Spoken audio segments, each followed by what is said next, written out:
everybody, it's Rebecca here at White Mermaids, and this is my cat Azula. She's hanging out with me today. Last week there was a brand new library opening here in my county, and it's actually my library. I'm kind of situated right between two, so it's the one that I go to. Well, the one that I go to closed, and then this one opened. And so last week it was a grand opening celebration, and I went to it, and it was a lot of fun. I have some footage of that, so I'm gonna show that.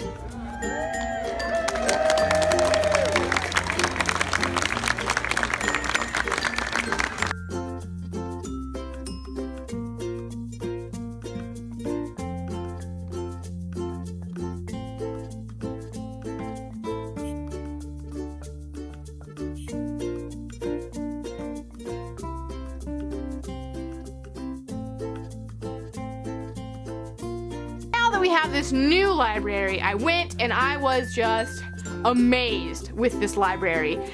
I was amazed at how many people were at the library. Like, it was crowded. There was a lot of people there, and that was so exciting to me because it showed to me that obviously the community still cares and people still love libraries. I mean, obviously, if they built this brand new library, somebody wanted it, somebody paid for it. It was $30.6 million taxpayers paid for and voted on in 2005, which is amazing. So when I went in there, and it's this like 3-story beautiful library with open windows and like study rooms and like 3D printers, whole rooms for like teenagers versus, you know, just somewhere in the library. It was really, really, really great, and it kind of restored my love for libraries, because I do love libraries. I've already been twice since it opened.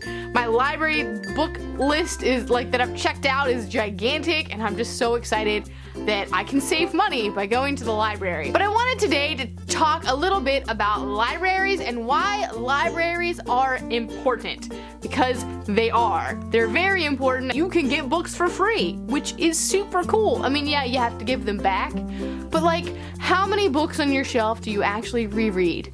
Really, think about it. Do you have to have all those books that you buy? And I am just as bad about this, so I'm kind of being a hypocrite because I buy a lot of books too. I mean, hello, we're on BookTube. But now that I don't have to buy the book, I am more likely to not buy it unless I really, really, really like it and want to reread it, or just want to have that on my shelf for the future.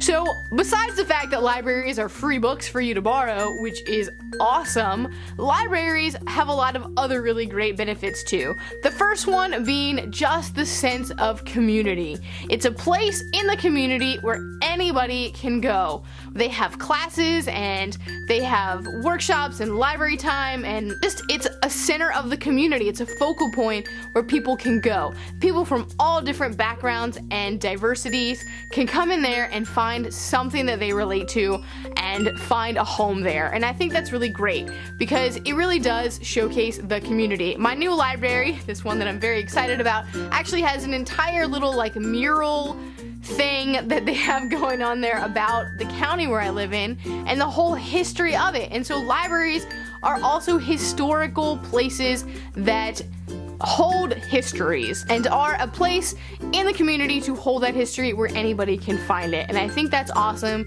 because so often these histories just kind of get lost, and it's nice to be somewhere bright and center in the community where anybody can go and celebrate their heritage and their community. And I feel like that's just so important. Libraries also, this is my number one thing, they promote literacy. As an English teacher, journalism teacher thing that I am, literacy is very important. As an educator, literacy. People need to learn, people need to read and write. And so often people are not, kids are having a hard time relating to books and finding books that they want to read and just reading for fun, except for you guys because you're on BookTube, so obviously you like to read.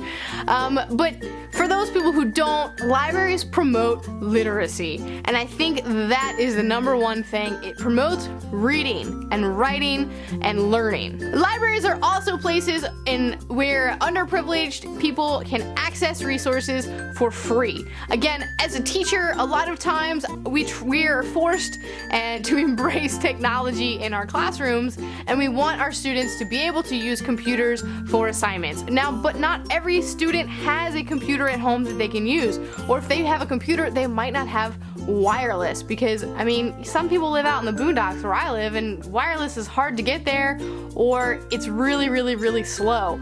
And so having a library, it's free, first of all, but they have computers and resources and internet, and the librarians there, you have to have a degree in library science to like run a library. I know, because I've looked into it. And so they know what they're talking about. They know about research, and they know how to find information, and they're really great resources there. Librarians are. Librarians are fantastic people. My grandmother was a librarian, so librarians have a very special place in my heart. Libraries also encourage the participation in the community and also in art. A lot of libraries have free art classes and different things like that for members of the library, for people of the community. There are definitely reading times for little kids, where if you're a mother, you can take your kid to experience learning and to encourage reading and do it with other kids, and it's a really great thing. And there's different classes if you're trying to learn Word, if you're trying to learn Excel, if you're trying to learn how to better search the internet, they have classes on this you can take for free. So that is super awesome. And finally, the last benefit of a library that I'm going to talk about today is it is a safe gathering place for teens. My library has an entire room for teens that's gonna have like a TV in there. It's not in there yet, but it will. And they have like suggestion boards for like ways to incorporate the teens and what the teens would like to see. And it's a safe place for them to come after school and gather and learn and read and share that and experience life together in a library that's not out doing crazy things out on the streets or whatever. It's also a place for them to come and get homework help. If teens don't have help at home, or they're doing a lot of the things at home and they don't have time to do their homework, or they don't have the help that they need, they can go to the library and get that help to make sure that they're getting their education that they need. And that is so important, and I love it. So libraries are important, basically. That's what I'm trying to say. And these are just a few of the many resources that a library has. You should definitely check out the library nearest you, or maybe even another one in your community if yours isn't so great, and you might find what you're looking for, because if you can find a library that you love, then it's a place that you love going. Again, I've already gone twice to this new one, and I predict going there lots and lots over the coming life, basically. This library is amazing. Like, I want to go all the time, basically. Instead of going to Starbucks to write, I'm going to go to this library because it is that comfortable and beautiful and inspiring. If you have any additional information about libraries or reasons why you love libraries, if you want to do a video about this, please leave the link or leave the comments down in the comments below. And that's it for me today. I'll see you next time.